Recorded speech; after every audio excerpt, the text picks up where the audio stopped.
Fire consumes everything in its path, but it also reveals the truth that lies beneath the ashes. When the alarm screamed through the Sterling estate at 3 a.m, it wasn't the smoke that choked the life out of the pack. It was the betrayal. While the titled Luna fled the burning nursery with nothing but her jewelry box, an invisible Omega nanny threw herself into the flames. She didn't do it for glory. She didn't do it for the Alpha.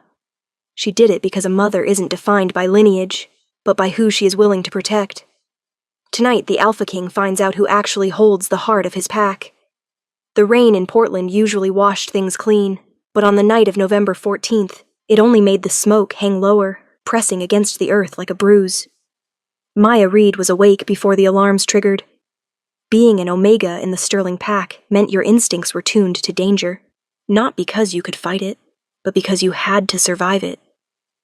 She was sitting at the corner of the staff quarters, folding the tiny cashmere onesies that belonged to the Alpha's twins, Liam and Emma. They were 3 years old, chaotic, beautiful, and completely ignored by the woman who had birthed them. Celeste Sterling, the Luna, a woman who looked like a supermodel and possessed the maternal instincts of a viper. Maya smelled it first. Not the rain, not the damp pine of the Oregon forest, but sulfur and burning drywall. The nursery. Maya didn't think. She didn't put on shoes. She sprinted barefoot across the wet cobblestones of the courtyard, connecting the staff annex to the main manor. The Alpha King, Damian Sterling, was in Chicago on business, negotiating territory lines with the Midwest clans. The manor was supposed to be safe. As Maya rounded the corner, the east wing exploded outward. Glass shattered, raining down like jagged diamonds. The heat hit her face with the force of a physical slap. The nursery was on the second floor. The flames were already licking up the ivy trellis. "Help! Someone!" Maya screamed, her voice cracking against the roar of the fire. The pack warriors were scrambling, shouting orders, but the confusion was absolute. The fire suppression system had failed, sabotaged, though she wouldn't know that until later. Then she saw it, a moment that would be seared into her memory forever. The garage doors, away from the fire, were open. The sleek, matte black Audi, Celeste's personal car, screeched out of the driveway. Under the harsh floodlights, Maya saw Celeste in the driver's seat. She wasn't looking at the burning house. She was checking her reflection in the rearview mirror, adjusting her sunglasses. There were no car seats in the back. Celeste was leaving alone. Rage, hot and white, eclipsed the fear in Maya's chest. She left them. Maya didn't wait for the warriors. She grabbed a heavy woolen blanket from the patio furniture, dunked it into the decorative fountain, and threw it over her head. She kicked open the side door and ran into the inferno. The heat was a physical weight, crushing her lungs. The smoke was thick, oily, and black. Maya dropped to her knees, crawling under the haze. The grand staircase was compromised, the wood groaning. She scrambled up the service ladder instead, her hands blistering as she grabbed the hot rungs. "Liam, Emma!" she screamed, inhaling soot. She reached the second-floor landing. The nursery door was painted white with little gold crowns. Now the paint was bubbling, peeling away. The handle was searing hot. Maya used the wet blanket to turn it. Locked. Who locks a nursery from the outside? She threw her shoulder against it. Once. Twice. The wood splintered. She fell into the room. The fire hadn't fully consumed the room yet, but the smoke was deadly. In the corner, huddled under the crib, were 2 small shapes. Maya. It was Liam, his voice a tiny squeak of terror. She crawled to them. They were coughing, their eyes streaming. Emma was clinging to her brother, shaking. "I've got you!" Maya choked out, wrapping the wet wool blanket around both of them, cocooning them against her chest. "I've got you! Hold your breath!" She looked at the window, too high to jump. The door she came in was now a wall of fire. The floor beneath them groaned. The support beams were snapping. "Maya, hot," Emma whimpered. "I know, baby, I know." Maya backed them into the ensuite bathroom. It was tiled, stone, and ceramic. It might hold longer. She turned on the shower, soaking them. Soaking herself. She dragged them into the cast-iron bathtub and pulled her body over theirs, forming a human shield. "Don't look," she whispered into their hair, which smelled of lavender shampoo and smoke. "Just listen to my heart." A massive crash echoed from the bedroom. The roof had come down. The heat surged, singeing the hair on Maya's arms, blistering the skin on her back. She gritted her teeth, refusing to scream, refusing to let the pups hear her pain. She whispered a prayer to the moon goddess, though she had never felt favored by her before. "Take me," she pleaded, "but let Damien find them." The darkness closed in, not from the smoke, but from the pain. The last thing she heard was the roar of a wolf, a sound so powerful it shook the foundations of the house. Damien was home. Damien Sterling tore the door of his private jet off its hinges before the stairs were even fully lowered. He didn't shift into his wolf form. His human form was currently terrifying enough. He had felt the disturbance in the bond an hour ago, a jagged panic. But the link to Celeste? It was silent. Dead silent. A black SUV waited on the tarmac. "Get me to the manor," Damien growled at his beta. "Garrett. Now." Garrett, a man who had seen war, looked pale. "Alpha, the reports. The nursery is gone." Damien didn't speak. The air in the car dropped 10 degrees.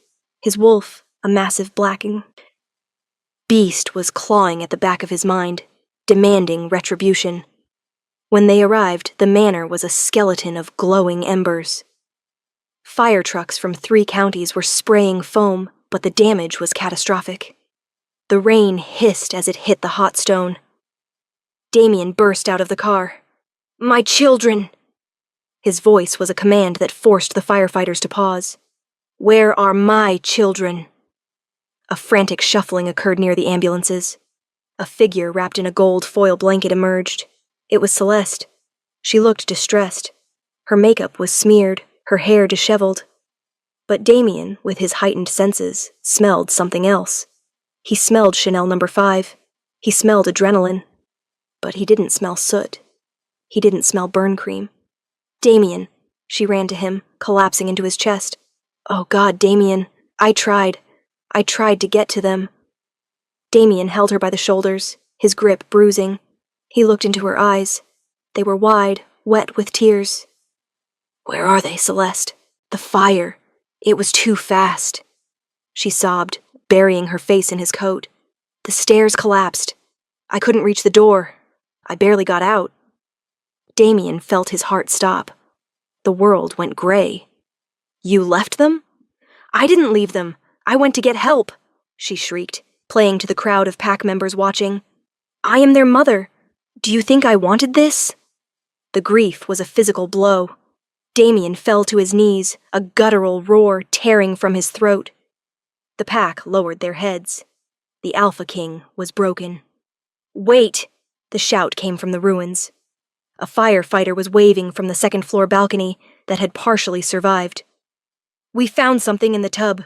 They're alive. We have heartbeats." Damien moved faster than human sight.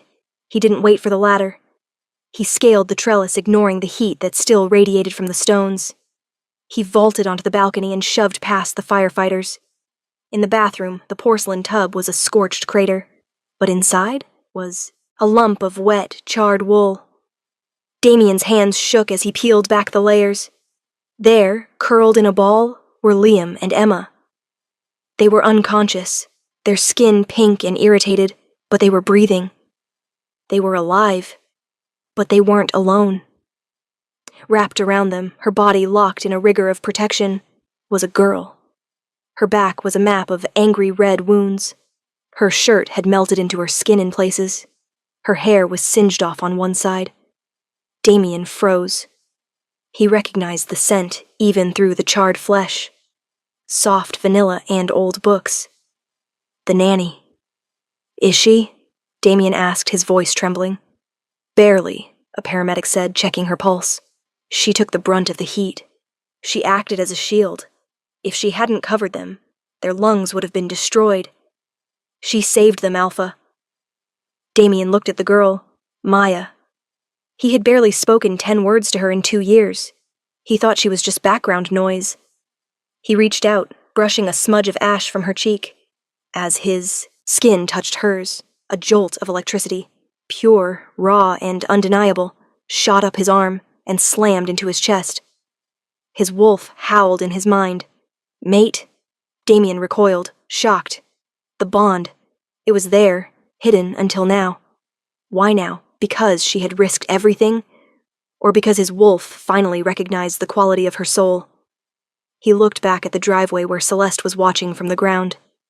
She wasn't crying anymore. She was typing on her phone. Damien picked up Liam and Emma, handing them carefully to the paramedics. Take them to the best hospital. Put them under 24-hour guard. Only Garrett is allowed in. And the girl? The paramedic asked. Damien scooped Maya up in his arms. She was terrifyingly light. Her head lolled against his chest, staining his expensive suit with soot. He didn't care. I will carry her, Damien snarled, his eyes flashing gold. He walked out of the ruins, carrying the woman who had done what his wife wouldn't. He walked past, the crowd. He walked straight up to Celeste. Celeste gasped when she saw the body in his arms. Is that the help? Is she dead? Damien looked at his wife, his chosen mate, not his fated one, and felt nothing but cold, arctic hatred. She is alive, Damien said, his voice quiet and deadly. And she did your job. Damien, I told you I couldn't. I smelled you, Celeste, Damien interrupted, stepping closer. I smelled the interior of your Audi. You didn't run from the stairs. You ran from the garage. You didn't try to save them. You tried to save your jewelry. Celeste paled. You're delusional with grief. Garrett, Damien barked. The beta materialized instantly. Confiscate the Luna's phone, seize her car, and lock her in the guest wing. She speaks to no one. You can't do this, Celeste screamed as 2 warriors grabbed her arms. I am the Luna. I am the mother of your heirs. Damien looked down at the unconscious girl in his arms. Maya stirred slightly, a whimper of pain escaping her lips. Damien pulled her closer, his chin resting on her soot-stained forehead. Not anymore, Damien whispered. He turned to his beta. Get Dr. Cross. Tell him if she dies, I burn this whole city down. The VIP wing of St. Jude's Pack Hospital was usually reserved for high-ranking officials.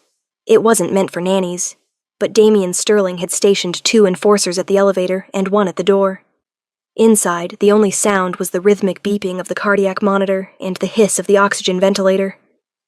Damien sat in a stiff leather chair he had dragged right up to the bedside. He hadn't changed his clothes. His bespoke Italian suit was ruined, stiff with dried soot. He didn't care. Alpha, Dr. Cross said softly, stepping into the room. He was an older wolf, gray-haired and weary. You need to eat. You need to shower. Tell me about her back, Damien said, his voice grave. He didn't look at the doctor. His eyes were fixed on Maya's hand, which lay limp against the white sheet. It's extensive, Cross admitted, checking the chart. 3rd-degree wounds across 40% of her dorsal area. She took the falling beam directly across her shoulders. Because she has wolf heritage, she will heal without the scarring a human would suffer. But the pain, Damien, the pain when she wakes will be excruciating. Damien's jaw tightened. She won't feel it. Keep her sedated, if you have to. We can't keep her under forever. Her wolf needs to wake up to start the internal healing. Cross paused, lowering his voice. Damien, we found something else in her work. Wolf's bane. Trace amounts, but chronic. The air in the room seemed to shatter. Damien stood up slowly, towering over the doctor. Explain.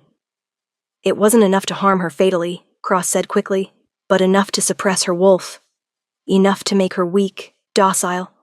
Enough to hide her scent. Damien looked back at Maya. A memory flashed, Celeste insisting that the staff take daily vitamins to boost their immune systems against the damp Portland weather. Celeste, who had always complained that omegas smelled sour. It wasn't just neglect. It was suppression.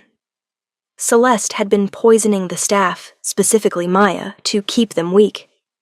To keep Maya's scent from triggering the bond. She knew, Damien whispered, a terrifying realization dawning. Celeste knew she was my mate before I did. It's possible, Cross said. If Celeste suspected, dosing the girl with Wolf's Bane would mask the pheromones.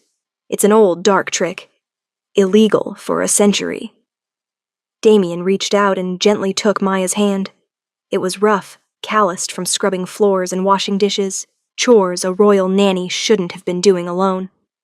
Wake up, Maya, he commanded softly, a plea wrapped in an alpha's order. Wake up so I can fix this. As if his voice was the tether she needed, Maya's fingers twitched. The heart monitor sped up. Her eyelids fluttered. She let out a dry, raspy cough. Damien was there instantly, holding a cup of ice chips to her lips. Easy, he murmured. Don't try to speak. Maya's eyes opened. They were a startling clear hazel, green and brown like the forest floor. They were wide with panic. She tried to sit up, but the pain slammed her back down. She gasped, a tear leaking from the corner of her eye. Liam. Emma. Her voice was a broken whisper. The fire. The door was locked. They are safe, Damien said firmly, leaning into her line of sight. Maya, look at me. Liam and Emma are safe. They are in the pediatric wing. Slight smoke inhalation. Nothing more. You saved them. Maya blinked, focusing on him. She seemed confused to see the Alpha King, the man who usually looked right through her, hovering inches from her face, looking at her as if she were the only thing in the world. Alpha, she croaked. Why? Why are you here? Because you are here, he said simply. Maya tried to pull her hand away, shame, coloring her cheeks. I'm sorry about the nursery.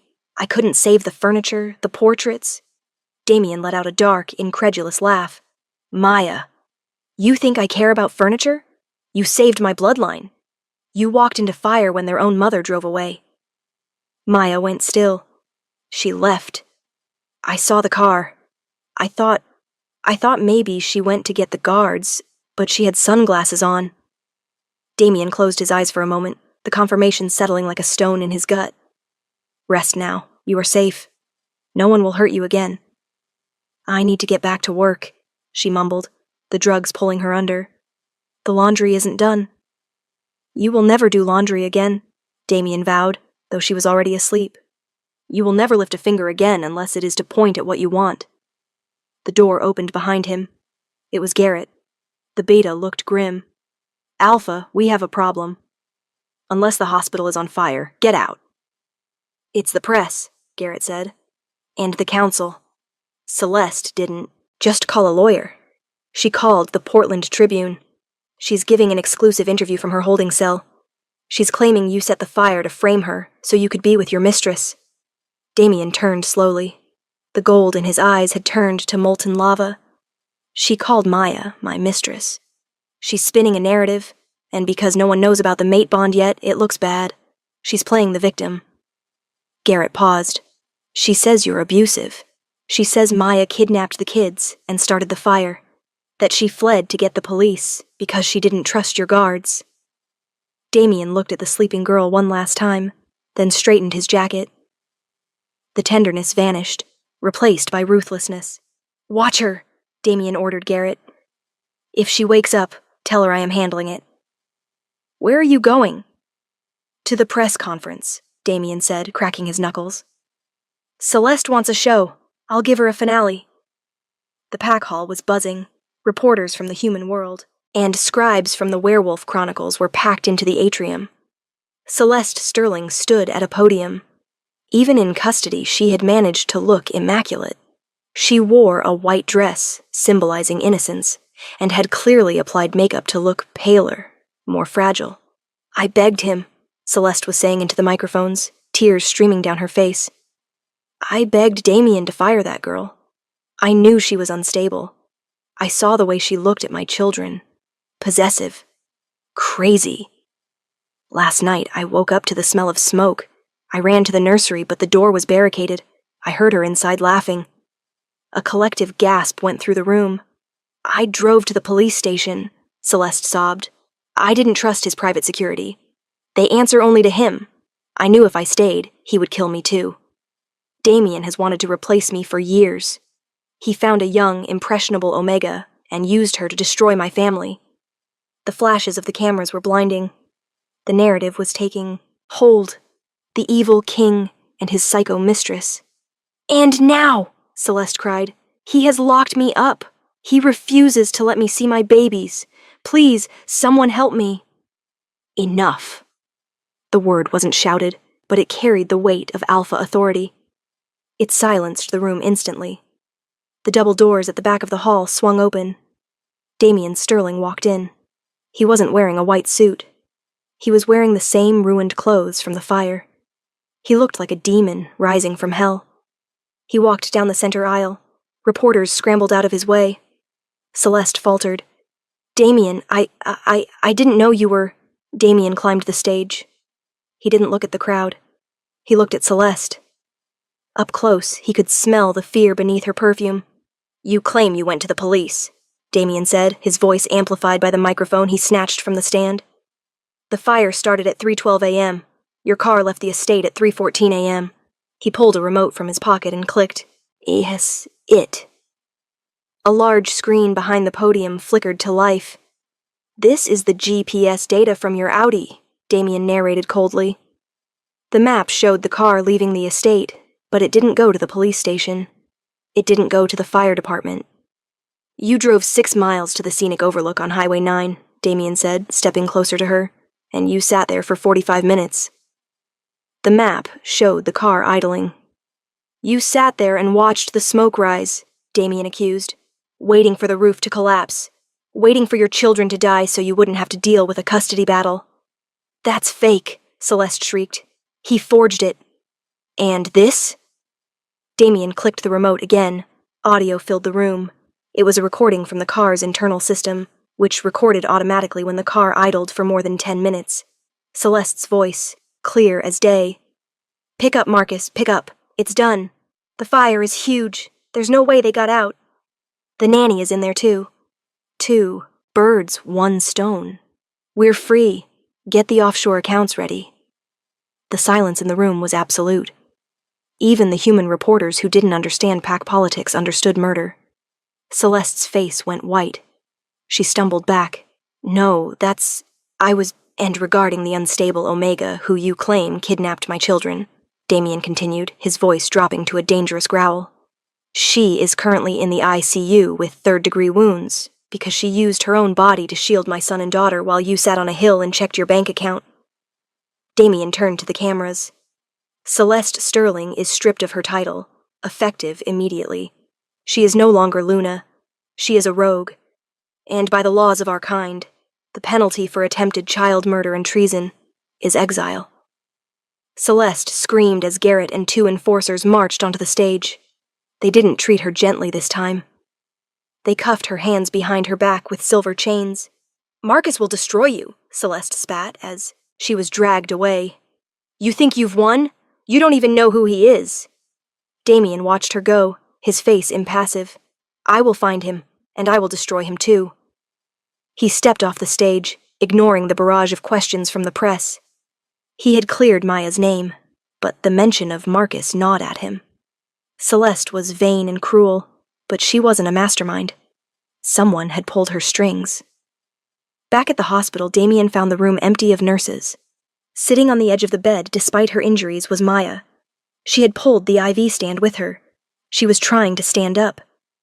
"What do you think you are doing?" Damien demanded, rushing to support her. "I heard the TV," Maya gritted out, pointing to the wall-mounted screen that was replaying the press conference. She said I hurt them. I have to go tell them I didn't." "Maya, stop." Damien wrapped his arms around her uninjured waist. "Did you not hear the part where I destroyed her?"